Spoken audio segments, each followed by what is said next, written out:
হে আমার ভাই বাবারা বন্ধুরা, কবির মনোযোগ অন্তরের কান লাগে শুনেন আমার বাদানো, আমার মদিনার কামলি বলা দয়াল নবী রাহমাতুল লিল আলামিন নবী এখনো দুনিয়াতে আসেন নাই।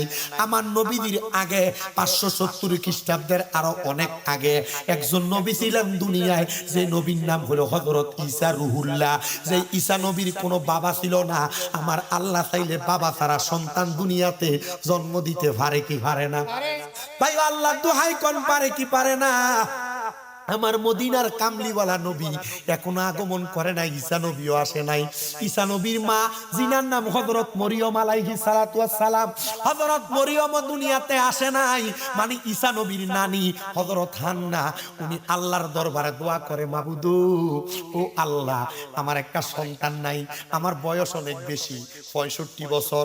আচ্ছা, একটা মহিলার গর্ভে যদি 65 বছর বয়স হইয়া যায়, যদি একটা সন্তান না আসে, মহিলাটার মনে কষ্ট আছে না নাই? আল্লাহ দোহাই কোন কষ্ট আছে না নাই? ভাইও আমার গভীর মনোযোগ দেন।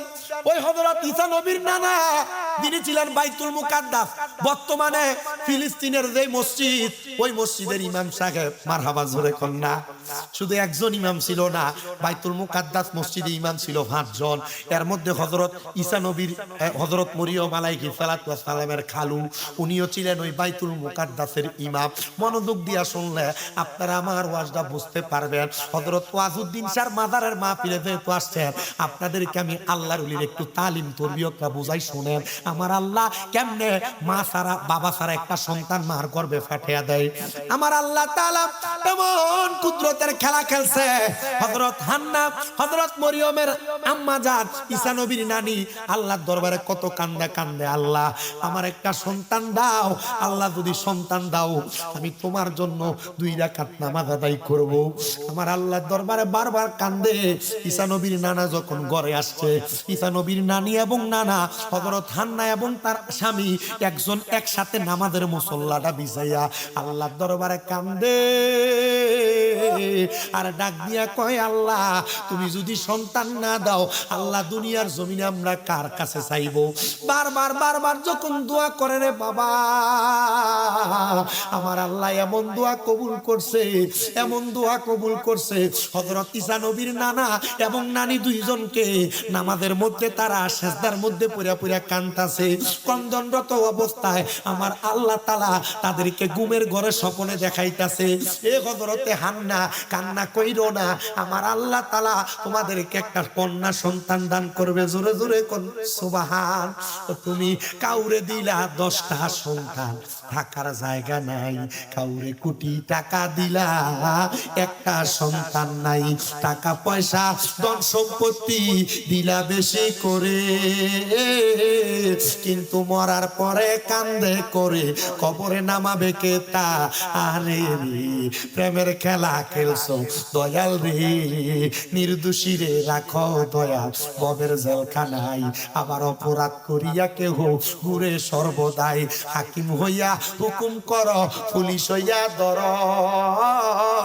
সর্প হইয়া দংশন কর, পূজা হইয়া যা, আর রে প্রেমের খেলা খেলছো দয়াল রে। ঈসা নবীর নানি আমার আল্লাহরে সাজদা দিয়া ডাক দিয়া কয়, আল্লাহ সন্তান দিছো, আল্লাহ কবুল পাইলাম, আল্লাহ এই সন্তানটারে আমি মানুষের মতো মানুষ বানাইতে চাই, যেহেতু কন্যা, কন্যা সন্তান রে ছেলে সন্তানের চাইতে আরো বেশি কইরা পাহারা দিয়া রাখা লাগে, আদর যত্ন কইরা রাখা লাগে। আপনারা কোন লাগে কি লাগে না? কারণ কন্যা সন্তান জন্ম দিলেই চলে না, এটারে পর্দা ফসিদা করার লাগে। কন্যা সন্তান জন্ম দিলেই চলে না, এটারে কোরআন শিখার লাগে। কারণ আমার নবী কয়, একটা নারীর জন্য, একটা মহিলার জন্য, একটা মেয়ের জন্য 4 প্রকারের পুরুষ মানুষ জাহান্নামের আগুনে জ্বলা লাগে। আমি ওয়াজের ধারাবাহিকতায় আপনাদের কাছে 4 প্রকার পুরুষদের কথা বইলা দিয়া যাব। আমার দয়াল নবী রাহমাতুল লিল আলামিন নবীর আশিক পাগল হযরতে হান্না দুনিয়ার জমিনে যখন সন্তান পাইলেন, কন্যা সন্তান, সন্তান জন্ম দেওয়ার সাথে সাথে ঈসা নবীর নানা জান দুনিয়া থেকে ইন্তেকাল করছেন, মানে মারা গেছেন। মারা যাওয়ার পরে ঈসা নবীর নানি কন্যা সন্তানটারে কোলে নিয়ে কান্দে, আল্লাহ এই কন্যা সন্তানটারে আমি কি করব, স্বামী নাই, আমি কেমনে খাওয়াইবো, কেমনে তার দায়িত্ব পালন করব। আল্লাহ, আমি যদি দায়িত্ব পালন না করতে পারি এই কন্যা সন্তানটা তো ধ্বংস হয়ে যাবে। ঈসা নবীর নানি রে আমার আল্লাহ এলহাম দিয়া জানিয়ে দেয়, হান্না যাও যাও যাও, ও হান্না তুমি চলে যাও, তোমার কন্যা সন্তানটারে কোলে নিয়া তুমি বাইতুল মুকাদ্দাস মসজিদে চলে যাও। আমরা যারা বিপদে পড়ে যাই আমরা তো মসজিদে যাই না, সিগারেটটা মুখে লাগাইয়া সুটকান মাইরা চিন্তা করে হাইরে কি জানি হইয়া গেল। আর ঈসা নবীর নানি ডাক দিয়া কয়, আল্লাহ কন্যা সন্তানের বাপ মরে গেছে, বাপ ছাড়া আমি কেমনে মাইয়াটারে লালন পালন করব। আমার আল্লাহ ডাক দিয়া কয়, জগতের মানুষ, ও দুনিয়ার মানুষ, দুনিয়ার জমিনে যেই বান্দার কোনো কিছু নাই আমি আল্লাহ তাআলা তার পাশে সহায় হইয়া যায়। ঈসা নবীর নানি ছোট্ট বাচ্চা কন্যা সন্তানটারে কুলের মধ্যে কইরা লইয়া বাইতুল মুকাদ্দাস মসজিদের সামনে যেয়া দাঁড়াইছে। দাঁড়ানোর সাথে সাথে বাইতুল মুকাদ্দাস মসজিদের ইমামদেরকে সালাম দেয়, আসসালামু আলাইকুম ওয়া রাহমাত। বাইতুল মুকাদ্দাস মসজিদের ইমাম কয়জন কইছিলাম? আস্তে কয়, কয়জন? আমরা এলাকা মুয়াজ্জিনেরা হয় 5 ওয়াক্ত নামাজ, ইমাম সাহেব খতিব সাহেব একটাই, বেতন 8000, বেতন 5000, বেতন 6000। এই মাঝে মাঝে চিন্তা ধরে দেখা যে মসজিদ কমিটি যে ইমাম সাহেবের যে বেতন দেয়, আল্লাহ নিয়ারা জালেম হিসেবে, জুলুমকারী হিসেবে আসরের ময়দানে তোলে। আমরা গায়ে হান দিলে আসলে এমন চিন্তা করি, এক বস্তা চালের দাম 32-37 আমার বাহার একবার এই 52 টাকা বস্তা, মানে 5200 টাকা বস্তা কামানে কই দিয়া না বালা। এখন এবার ইমাম সাহেবের কি একটা শখ না বালা চালের রাত খাইতো, কথা কয় না। আচ্ছা 3200 টাকা যদি চালের বস্তা হয়, 3200 টাকা বস্তা চাল খাওয়ানোর পরে তারপরে কি বেটার আর খরচ নাই? তারপরে তাই সারা মাস সামনে নেয় বেটিরে মাসে একটা গিফট না দিলে বেটি যদি আমি খুশি রাখতো না, দেখো বেতন আর অন্য বেটার লগে আমার লগে তার লগে পরিচয় না বাবা, আমি কেমনে আর আমার হিকে ঢিকে দিছে না। ইমাম সাহেব কয়জন? আস্তে কয়, কয়জন? 5 ইমাম বাইতুল মুকাদ্দাস মসজিদ। তুমি কি 5 ওয়াক্ত নামাজ ছিল নাকি? তুমি 5 ওয়াক্ত ছিল, ইমাম দি 5টা, যখন যা সিরিয়াল হইতো। আর ইমাম সাহেব যদি মুয়াজ্জিন দিয়ে দা, ইমাম সাহেব গেছেন গা, মুয়াজ্জিন ভাইবের পিছনে কি নামাজ পড়েন জানি, এর মাথা কত দিন চিন্তা, এর পিছনে নামাজ পড়তে ভক্তি লয় না, আরে কত কিছু। তুমি একটা দিন তুমি আজান ইমাম কই খালি এনে দেবা, ইমাম যদি বদ হয়, মুয়াজ্জিন যদি কোন রকম যদি বালা না হয়, কোনটা সেন্ড যদি হয়, তারটাতে জবাব দিবার লাগে। কারণ হ্যাঁ না কইছে আনা ইমাম মাইয়া লিমান হাদারা মাই হাদুরু কইছে, হ্যাঁ তো আপনার ফুল সব দায়িত্ব নিচ্ছে, কয়টা বলে বালা না, তো এটারে জি জামাই বানায় রেখে তো বালা না হইব, তাহলে এটা ভালো হইব, দোষও কইতে পারত না, কথা কয় না, দোষ কইেন না বেটা। আপনারা শুনেন একটু মনোযোগ দিয়া, বাইতুল মুকাদ্দাসের ইমাম কয়জন? হ্যাঁ বেডিয়া ইমাম সাহেবের মাঝে মাঝে বালাবুরা রাইন্দা খাবাইও, 5 জন ইমাম।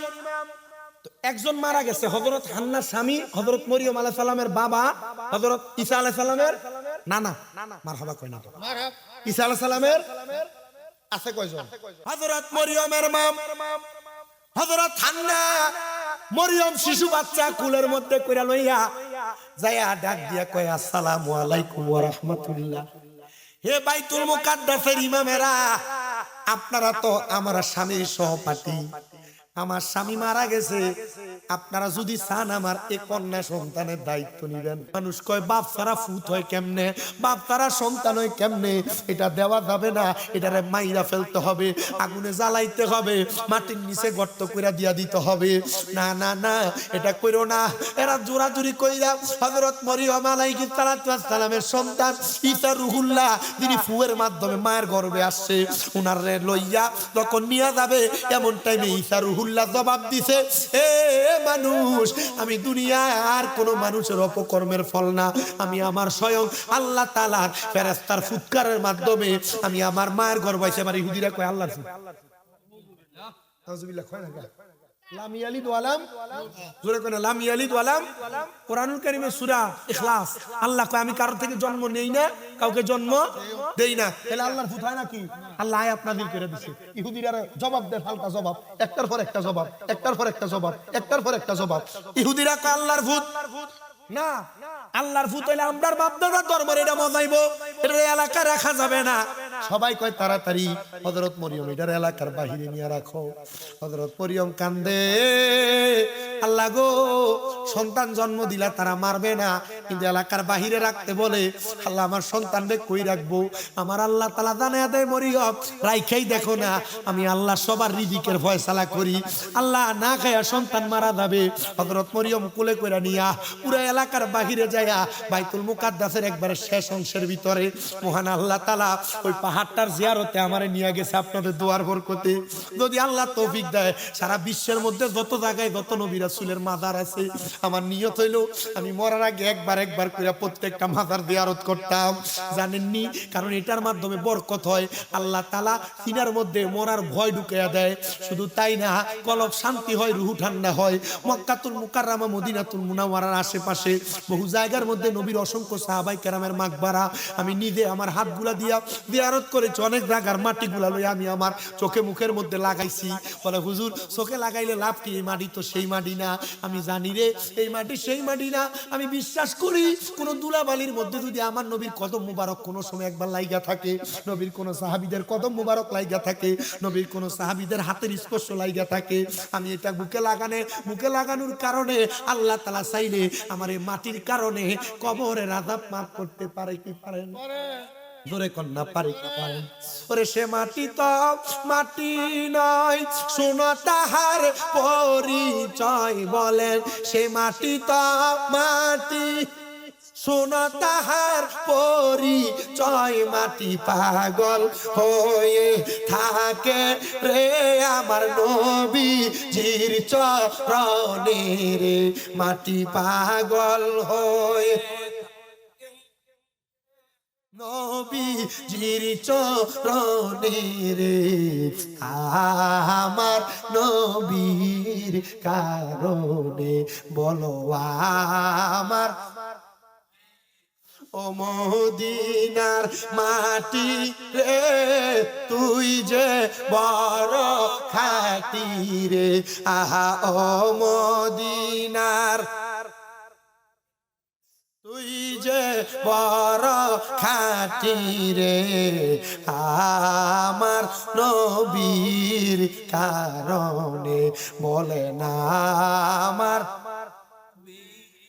ওরে দুলাকে তা বিজি করে গলে তেরা কিব পরে, দুলাকে তা বিজি করে গলে তেরা কিব পরে। সীতা বিজি যার গলায় রে, বয় নাই তাহার মরণে। আহা সীতা বিজি যার গলায় রে, বয় নাই তাহার মরণে। আমার নবীর কারণে বলে না আমার।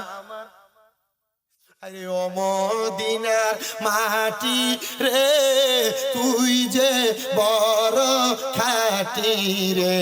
আহা এমনে দেন মিয়া। মাটি রে তুই যে বড় খাঁটি রে, আমার নবীর কারণে। আহায়া মার নবী। এ দুনিয়ার মানুষ শুনো, হযরত মরিয়ম আলাইহিস সালাতু ওয়াস সালাম ওনার ছোট্ট বাচ্চাটারে লইয়া এমন ভাবে পাহাড়ের গুহার মধ্যে রাইখা আসছে। আল্লাহ জানায়া দেয় মরিয়ম 1 মাস 1 সপ্তাহ পরে আসবা। আমার আল্লাহ তাআলার হুকুম পায়া হযরত মরিয়ম সে জায়গার ভিতরে গেছে, বাচ্চাটারে রাইখা চলে আসছে। পরের সপ্তাহ দেয়া দেখে হযরত মরিয়মের সন্তান যেমনটা তেমনই পড়ে আছে। ও আল্লাহ কেমনে পড়ে রইছে? বলে মরিয়ম তাকায় দেখো তোমার সন্তানের ডাইন হাতের শাহাদাত আঙ্গুলটা মুখে দিয়া রাখছে। ছোট বাচ্চারা দেখবেন ছোট আঙ্গুল মুখের মধ্যে দিয়া দিয়া চুইসা খায়। কারণ কি জানো? অন্য কোনো কারণ না, আমার আল্লাহ তাআলা ছোট বাচ্চাদের হাতের মধ্যে একটা নূরের ফোয়ারা দিয়া দেয়। বাচ্চারা হাতটা মুখে দিলে বড় আরাম পায়, বড় মজা পায়। আহারে হযরত মরিয়ম ডাক দিয়ে আল্লাহ কি মজা পায়? বলে আমি আল্লাহ তাআলা একটা নহর প্রবাহিত কইরা এই সন্তানটারে নহরের পানি আহার করাইতেছি। বন্ধুরে হযরত মরিয়মের সন্তান আস্তে আস্তে আস্তে করে বড় হয়ে যায়। দিনার নাম ঈসা নবী। ঈসা নবী যখন বড় হয়েছে, মানুষকে ইসলামের দাওয়াত দেয়, মানুষ ইসলামের দাওয়াত নেয়। হযরত ঈসা নবী দাওয়াত দিতে দিতে দিতে দিতে দিনের দাওয়াত দিছে। কিন্তু ইহুদিরা কয়, ঈসা যদি দাওয়াত দেয় আমাদের বাপ দাদার ধর্ম লুণ্ঠিত হয়ে যাবে, বাপ দাদার ধর্ম কেউ মানবে না, ঈসা নবীরে মারা লাগবে। ঈসা নবী ওই পাহাড়ের গুহার উপরে একটা সুন্দর পাতার ঘর বানাইয়া সে বাগানের মধ্যে বসবাস করে। বাজান রে আমার, শুনো শুনো, হযরতে পয়গম্বর যখন সেখানে ঘর করে, পয়গম্বর যখন বসবাস করে, 10 জন ইহুদি বড় বড় তরবারি নিয়ে ঈসা নবীকে মারার জন্য ঘরের দরজার সামনে দিয়ে দাঁড়ায় রইছে। ঘরের দরজায় দেয়া যখন দাঁড়াইছে, ঘরের দরজায় দাঁড়ানোর সাথে সাথে ঈসা নবীকে মারবে। আর ঈসা নবী কয়, আল্লাহ 2 রাকাত নামাজ পড়ছি, এরা আমারে মারতে আসতেছে, আল্লাহ তুমি আমারে রক্ষা করবা, রক্ষা করার মালিক আপনি আল্লাহ, আমার আল্লাহ কেমনে রক্ষা করে দেখেন। ঈসা নবী 2 রাকাত নামাজ পড়া নামাজের সাজদায় পড়া রইছে।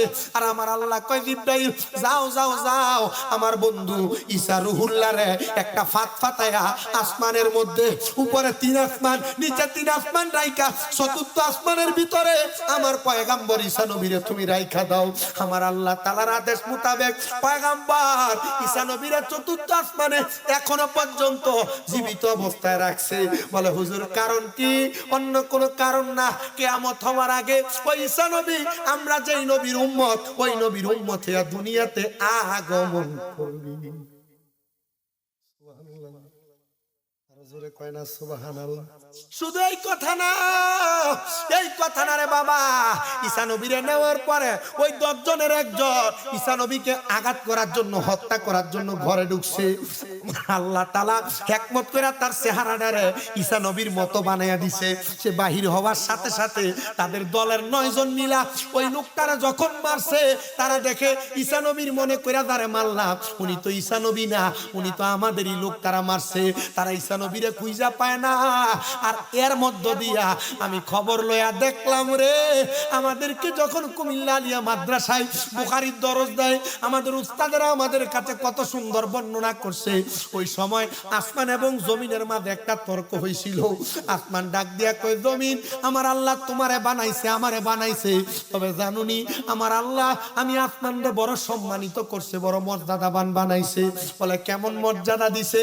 ডাক দিয়া কই, অন্য কোন মর্যাদা না, আমার আল্লাহ তাআলা আমি আসমানের 4র্থ আসমানের ভিতরে একজন জীবিত অবস্থায় নবী আইনা রাখছে। জমিন ডাক দিয়া কই, আল্লাহ আল্লাহ গো, ওনার মাঝে তো জীবিত নবী রাখছো, আমার মাঝে কি দিবা? আমার আল্লাহ তাআলা 570 খ্রিস্টাব্দে মা আমেনার রেহেমের মধ্যে আমার মদিনার কামলিওয়ালা নবীরে যখন আগমন করছে, এমন টাইমে জমিন ডাক দিয়া কই, আসমান তোমার মাঝে আমার আল্লাহ জীবিত অবস্থায় নবী রাখছে। আমার আল্লাহ তাআলা তোমার নবী না, শুধু জীবিত অবস্থায় যেই নবী আছে, যেই নবীর কারণে ওই ঈসা নবীরে বানাইছে, ঈসা নবীর মারে বানাইছে। শুধু তাই না রে, তাই না, তাই না, ঈসা নবীর মা না, আদম থেকে ঈসা নবী পর্যন্ত যত নবী রাসূল উম্মত তাতে বানাইছে যেই নবীর কারণে আমার আল্লাহ তাআলা ওই রাহমাতুল লিল আলামিন নবীরে আমি জমিনের মধ্যে পাঠাইছে। আরো জোরে কন্যা সুবহান। বন্ধুরে এ নবীর পাগল শোনা, এবার আমার আল্লাহ তাআলা ওই সময় আসমান আল্লাহর কাছে ক্রন্দন করেছে, আল্লাহ আমার তো মনটা চাই ওই নবীরে আমরা পাইতে, আল্লাহ তুমি কি তোমার নবীরে আমাদের মাঝে আনবা না? আমার আল্লাহ তাআলা আসমানের ক্রন্দন মোতাবেক আমার নবীরে আসমানে নেওয়ার জন্য ওই সময় আলাদা করেছে। যখন আমার আল্লাহ তাআলা দুনিয়ার জমিনে আমার নবীরে পাঠাইছে, আমার আল্লাহ তাআলা আমার নবীর জন্য জান্নাতে 70,000 বুরাক রাখছে। একটা জান্নাতি পোশাক বানাইছে, যেই পোশাকরে জান্নাতের ফেরেশতারা তাওয়াফ করত। যেই ফেরেশতা একবার তাওয়াফ করত, ওই ফেরেশতা দ্বিতীয়বার তাওয়াফ করার সুযোগ পাইতো না। ও বন্ধুরে শোনো, শুধু তাই না, আমার নূরের নবী, রাহমাতুল লিল আলামিন নবী, মদিনার তাজেদার হুজুরপুর নূর মুহাম্মদ মুস্তাফা আহমদ মুস্তাফা সাল্লাল্লাহু আলাইহি ওয়াসাল্লাম নবীজি যখন উম্মে হানির ঘরের মধ্যে অবস্থানরত, আমার আমার আল্লাহ তাআলা হযরত জিবরাইল আমিনকে নবীজিকে আনার জন্য পাঠাইবেন। জিবরাইলকে সর্বপ্রথম জান্নাতে পাঠাইছেন দুইবার। নবী গো কেন পাঠাইছে আমার নবী জানায়া দেয়। জিবরাইল প্রথম জান্নাতে যাইয়া জান্নাতের পোশাকটা আমার নবীর জন্য আল্লাহর দরবারে আনছে। আমার নবীর জন্য আল্লাহর দরবারে যখন আইনা দাঁড়াইছে, আমার আল্লাহর দরবারে আনার আগে জিবরাইল ডাক দিয়া কয়, আল্লাহ এই পোশাক তো নিতে দেয় না ফেরেশতা। বলে কি বলছে?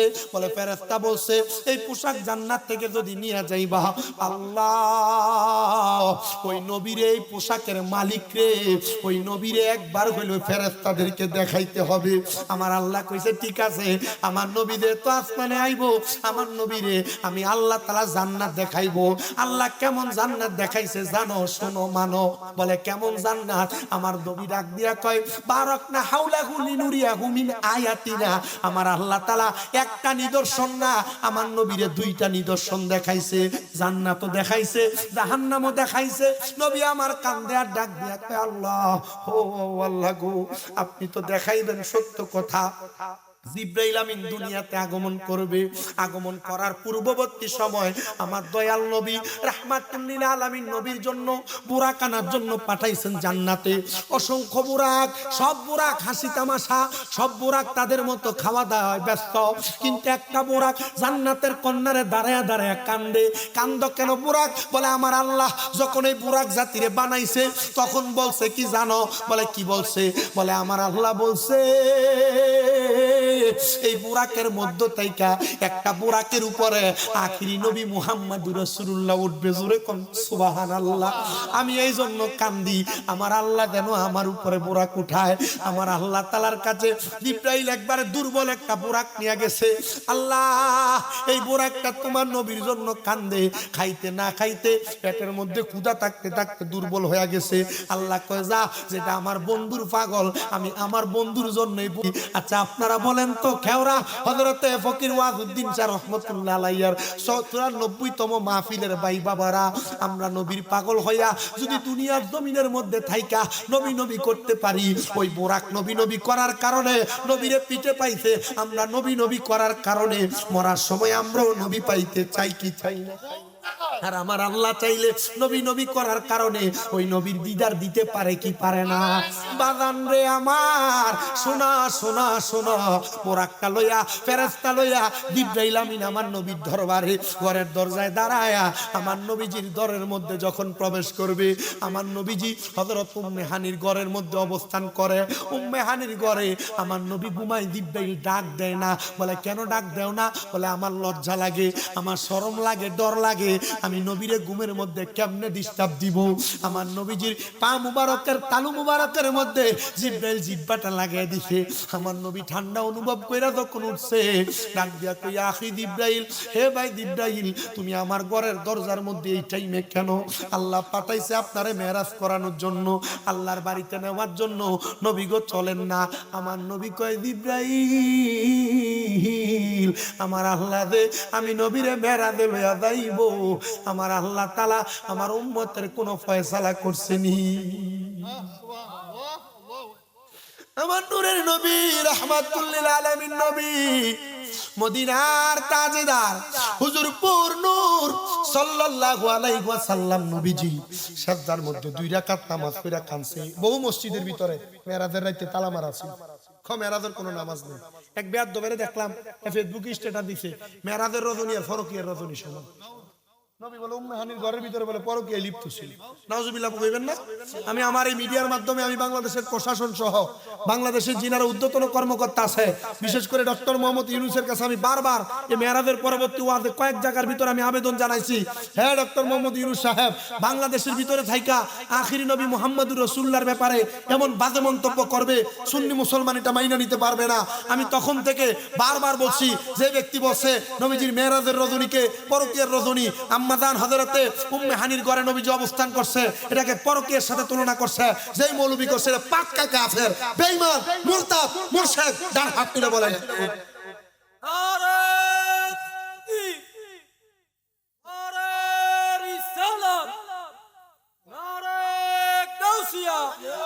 আহলে সুন্নাত ওয়াল জামাত, নবী আলীর দুশমনেরা, হুশিয়ার ওলি আল্লাহর দুশমনেরা, হুশিয়ার হযরত মাওলানা কারি শামী মুসাইন রেজা কাদরী সাহেব। জিন্দাবাদ জিন্দাবাদ আমরা সুন্নিরা বেয়াদব।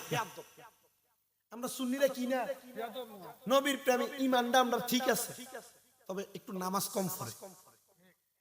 কথা কয় না, নামাজ বহু জায়গার ভিতরে লেহে উরুস মুবারক বেরিয়ে দিয়ে গান করা।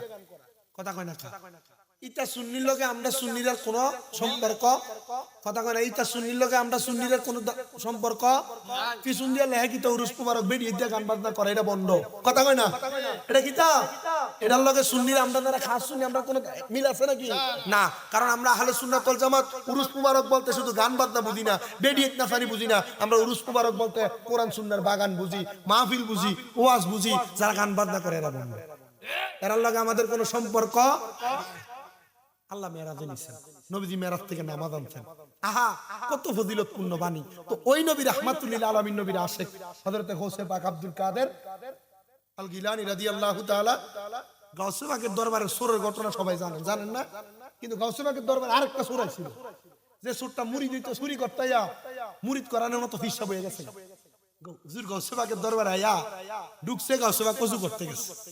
গাউসে পাক যখন ওযু করতে গেছে, গাউসে পাক আইয়ে ঢুকবে, এ সূরা বাইরে হয়। এই এক সূরারে ভাই ছিল খাটের তলে, আর এ সূরা বাইরে হয়। এই দাঁড়াও, জি যাও কো, আইছিলাম আপনার দরবারে, সরি আইছিলাম গাউসে পাকের দরবারে। এটা যে গাউসে পাকে ছিল না, মারহাবা কই না রে, এটা যে গাউসে পাক, হ্যাঁ গাউসে পাক আব্দুল কাদের জিলানী রে না চিনা লাগ দিয়া কয়, হুজুর আসিলাম বায়াত হওয়ার জন্য। বলে কার কাছে? কয় গাউসে পাকের কাছে। গাউসে পাকের চিনুনি? কয় না, আমি গাউসে পাক। ডাক দিয়া কয়, হুজুর দেখে গেলাম, পরে এসে বায়াত হয়ে যাব। এ বাবা, বায়াত যে তো হইবা, আসো না এখনই বায়াত হয়ে যাও। কখন কে মারা যায় এটার গ্যারান্টি কেউ দিতে পারে না রে, আমি তোমার এখনই বায়াত করাবো। যখন এই কথা কয় বিষয়, দুই বিষয় মুরিদ করাইছে। মুরিদ হইয়া ঘর থেকে বের হইছে, চিন্তা করে গেছি চুরি করার জন্য। গাউসে পাক মুরিদ করে ছেড়ে দিল। গাউসে পাকের দরবার থেকে বের হইয়া সামনের দিকে যায় আর চিন্তা করে, একদিন চুরি না করলে আমার সংসারই চলে না। আজকে যে গাউসে পাকের দরবারে গেলাম, আজকে চুরি করবো কোন জায়গায়? সামনে বাগদাদের বাদশার বাড়ি। চিন্তা করে আজকে চুরিটা তাইলে বাগদাদের বাদশার বাড়িতে করব। আচ্ছা, বাগদাদের বাদশার বাড়িতে প্রবেশ করছে।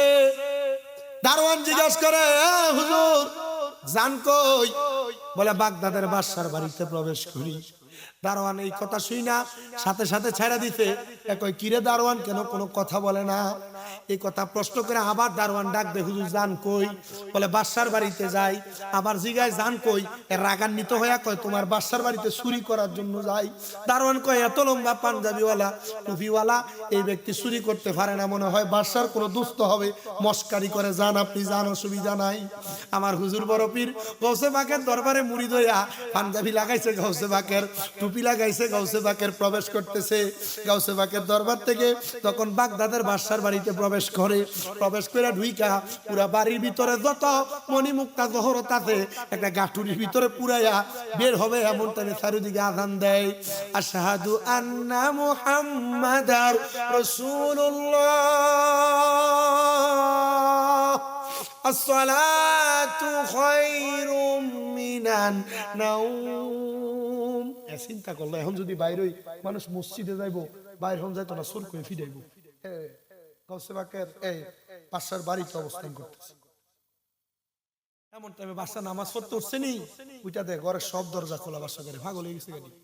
কিন্তু এই সূরায় গাউসে পাকের সাথে ওয়াদা করছে কি, কোন সময় নামাজ ঘরে সিবাত চিন্তা করে, আরে এখন যদি বাদশার বাড়িতে সবাই সজাগ হয়ে থাকা, আল্লাহ আমি কি জবাব দিব নামাজে খারিছি বাসনের লাগি। আল্লাহু আকবার। নামাজে যখন দাঁড়াইছে, নামাজে দাঁড়ানোর সাথে সাথে বাদশা ঘরের দরজা খুলে দেখি সুন্দর পাঞ্জাবি লাগাই না, মাথায় টুপি, বস্তা একটা সাইডে রাখা, আল্লাহর এক বুজুর্গ নামাজ পড়ে। আসলে এটা কি বুজুর্গ না সুর? কথা জোরে কয় না। আপনার অর্ধেক মানুষ আসিল যমুনা, আপনার অর্ধেক, এরা ভাড়াইলে সেরাইতে 3টার দিকে। মারহাবা জোরে কয় না রে আমার হুজুর বড় পীর গাউসে পাকের ওই মুরিদ ডাক দিয়া কয় জগতের মানুষ শুনো এ দুনিয়ার মানুষ শুনো আমি নামাজে দাঁড়াইছি নামাজে দাঁড়ানোর সাথে সাথে বাদশা আমার সামনে আইসা কই দেখ শুনি আমার পুরা বাড়ির মাল সামান চুরি কইরা মনে হয় চুরে নিয়ে আদাইতে লাগছিল এ বুজুর্গ মনে হয় এগুলা রক্ষা করছে মনে করছে এবারে মনে হয় আল্লাহ কোন বড় ওলি এমন হয় আর মাল সামান সব রক্ষা করছে দাঁড়াইছে আল্লাহ আল্লাহ গো এবারে মনে হয় ভালো আল্লাহর ওলি দাঁড়ায়া গাউসে পাক আব্দুল কাদের জিলানীর মুরিদের মান সামনে দাঁড়াইছে সূরা মানুষ তো দাঁড়াই আমরা রইছি যে নামাজটা আসসালাম এর নামাজও শেষ করে না লম্বা রুকু লম্বা সাজদা লম্বা আসসালামু আলাইকুম ওয়া রাহমাতুল্লাহ কয় না কারণ কোন সময় ভিজা যায় বাদশা ভিজা যায় না বাদশা হাত তারে নত শির কইরা দাঁড়ায়া ডাক দিয়া কয় এ হুজুর কে আপনি আপনারে আমি চিনলাম না আপনার পরিচয় কি হুজুর ডাক দিয়া কয় আপনি আমারে চিনেন না বলে না চিনি না বলে হুজুর এই যে এই ব্যাগের মধ্যে কি কয় এগুলার ভিতরে সোনা মণি মুক্তা আপনার বাড়ি যা আছে সব কিন্তু এক কয় না চুরি করছে হুজুর কয় হুজুর বাদশা ডাক দিয়া কয় হুজুর আপনি চোরের কাছ থেকে বুঝি এগুলা বাঁচাইছেন হুজুর ডাক দিয়া কয় না আমি বাঁচাই নাই চোরের কাছ থেকে আমি নিজেই চুরি করছি বাদশা কয় দেখ শুনি এত বড় বুজুর্গ চোরের দোষের থেকে বাঁচাইবার লাগিয়া নিজে চোরের দায়টা কান্দে লইছে মারহাবা কয় না আর জোরে কয় না মারহাবা বাদশা ডাক দিয়ে কয় এ হুজুর যেহেতু আপনি এগুলা চোরের কাছ থেকে বাঁচাইছেন আপনি চোর না হুজুর আমি এতদিন পর্যন্ত মুড়ি দইবার লাগিয়া একটা বড় হুজুর টোকাইছিলাম বড় পিসাব খুঁজছিলাম হুজুর আজকে আপনারে পাইছি যেই লোক আদানের সাথে সাথে নামাজে দাঁড়ায় যায় মানুষের মাল ফিরিয়ে দিতে আইসা আমার চোররে বাঁচাইবার লাগিয়া নিজেরা নিজে চোর দাবি করে এটা খারাপ মানুষ হইতে পারে না এটা সব চাইতে বড় আল্লাহ হুজুর আপনি আমারে মুরিদ করায়া দেন আমি আপনার কাছে মুরিদ হইতে চাই চুরি করতে লাগবে মুরিদ করা লাগবে এখন কার কাছে হুজুর আপনি আমারে মুরিদ করায়া দেন এত অল্প কিছুক্ষণ আগে গাউসে পাকের কাছে মুরিদ হইছে না মুরিদ কেমনে করে হে জান একই বাবা যান আপনি মুরিদ হওয়ার জন্য ওযু করে আসেন চিন্তা করছে ওযুটা করে এলেনি কোন রকম ফলান জান থেকে এটা কে কইয়া আমার সেনাপতি আয় রে ওযুর পানিটা যে ঘরে লই আয় বড় ফিসাব পাইছি আজকে যদি মুরিদ না হইতে পারি জীবনে কোনোদিন ফিট ঠুকায়া পাইতাম না সেনাপতি ওযুর পানি আনছে বাদশা মানুষ ওযু করতেছে ওযু যেটি চলে গেছে গা ভিড়ে গেছে না চিন্তা করি আল্লাহ কবুল করো আমিন কর না আর জোরে কোন আমিন বাদশা নিজের ঘরের ভিতরে ওযু করে লেছে মুরিদ হইব ফিসাব পাইতে ভালো ফিসাব মারামা কয় না রে ফিসাব পায় মুরিদ হবে ডাক দিয়া কয় বাদশা আপনি মুরিদ হবেন হাত বাড়ান হাত বাড়াইছে সূরা বেড়া হাত তারে রাখছে আপনি বলেন কোনদিন মিছা কথা কইবেন না বাদশা কয় কত বড় ফিসাব রাজা হইয়া বাদশা হইয়া রাজ্য চালাইতে যাইও কত মিছা কথা কওয়া লাগে আমি যেই কামটা বেশি করি আমার ফিসাবে আমার এই কামটা না করতে কইছে এটার মতো কোনো পীর হইতে পারে না ডাক দিয়া কয় বাদশা আরেকটা বিষয় মুরিদন মুরিদ মানে কি বায়াত হওয়া মানে কি ওয়াদা করা ইরাদা করা প্রতিশ্রুতিবদ্ধ হওয়া আপনারা যারা মুরিদ হইছেন কে কে হাত তোলেন না না সবাই শোনে আর ইতা মুরিদ না সাকরার ভাগ হয়ে যাবে ও মুরিদ ফির মুরিদ হারাম না যায় মা বাপ তো কি এর ফির মুরিদ এটা বুঝে না মা বাপ হইলো দুনিয়া দেখায় আর ফির মুর্শিদ হইলো আখিরাত দেখায় মারহাবা কয় না মুর্শিদ আমার আল্লাহর বন্ধু কোন সন্দেহ না আয়োরে বাদশা আপনি তার পিসাব মনে কইরা হাদিয়া দিতেন আমরা জানতাম সে সুর আমরা তার মাইরা ফেলছি হুজুর গাউসে পাক গো আপনি যদি চান আপনি আমরার এই গুনাহ থেকে বাঁচাইতে পারবেন হুজুর কয় যারে যা যা যা যা যা যা ওই ব্যক্তির কবরের সামনে যায়া তোরা জিয়ারত কর দেখ না আল্লাহ নি তোরারে মাফ করে একজন যায় দুইজন যায় তিনজন যায় সবাই জিয়ারত শেষ করার পরে প্রথম জনের মাথায় আসে আরে আল্লাহ নি আমরারে মাফ করছে আবার যায় জিয়ারত করি আরে এমন ভাবে গাউসে পাকের ওই মুরিদরা আমার আল্লাহ তাআলা আল্লাহর বন্ধু হিসেবে জান্নাতি বান্দা বানাইছে এই যে আপনারা ফকির ওয়াদুদ্দিন শাহ রহমাতুল্লাহ আলাইহির 94তম অন্যতম মাহফিলে আসছেন, হয়তো বা আপনারা কেউ না কেউ হযরতে ওয়াজউদ্দিন স্যার কাছ থেকে কিছু না কিছু পাইছেন। অনেক মা বোনেরা পর্দার আড়ালে আছে, আপনারা কিছু না কিছু পাইছেন, আল্লাহ তাআলা আপনারা কিছু দিছে। আহারে, এই জন্য আমি আপনাদের সবার কাছে আবদার করি, আউলিয়াদের সোহবত, ইন্না রাহমাতুল্লাহি করিবুম মিনাল মুহসিনিন, আল্লাহর রহমত ওলিদের নিকটবর্তী হইলে পাওয়া যায়। আপনারা সবাই ওই ওলির মাজারটা জিয়ারত শুধু আজকে না, পারলে প্রতি সপ্তাহে একবার, পারলে প্রতি মাসে একবার করে করবেন। বাজান রে আমার, ও বাবা শুনো, আর যে কথাটা বলতেছিলাম, মা বাবার সাথে অন্যায় করে থাকলে এখান থেকে বাড়িতে যাইয়া মা বাবার পা গুলার মধ্যে ধরে মাপ চাইবা। অনেকে চিন্তা করে, হুজুর আমি মাপ চাবো দূরের কথা, আমি তো দুই ঈদের সময় মা বাবার পা ধরে সালামি করি না। আরে বাবা, সালাম না, শুধু সালাম না, আমি গুনাহগারের দিকে তাকাও, আমি আমার ঠোঁটে দিয়ে আমার মার পায়ে চুমা দিছি, আমার বাপের পায়ে চুমা দিছি। আমি যেদিন থেকে আমার মা বাবার পায়ে চুমা দিছি, এরপর থেকে আল্লাহ আমারে আজকে 9-10 বছর ওয়াজ মাহফিল করায়, আল্লাহ আমারে দিয়ে 6টা মাদ্রাসা করাইছে, আল্লাহ আমারে এত সম্মান দিছে, এত ইজ্জত দিছে রে বাবা। আমি আপনাদের সবার কাছে আবদার করি, মা বাবার জুদা করে দিয়া থাকলে, অন্যায় করে থাকলে, ধমক দিয়া থাকলে, এখান থেকে বাড়িতে যে মা বাবার পা গুলাতে ধরে মাফ চাইবেন, আর ডাক দিয়ে কইবেন, মা ও আব্বা জান, আল্লাহর রাস্তে আমি সন্তানরে মাফ করে দেন। যতক্ষণ পর্যন্ত আপনার মা বাপ বলছে মাফ করে দিছি, ততক্ষণ পর্যন্ত মা বাবার পাও আপনি ছাইরেন না।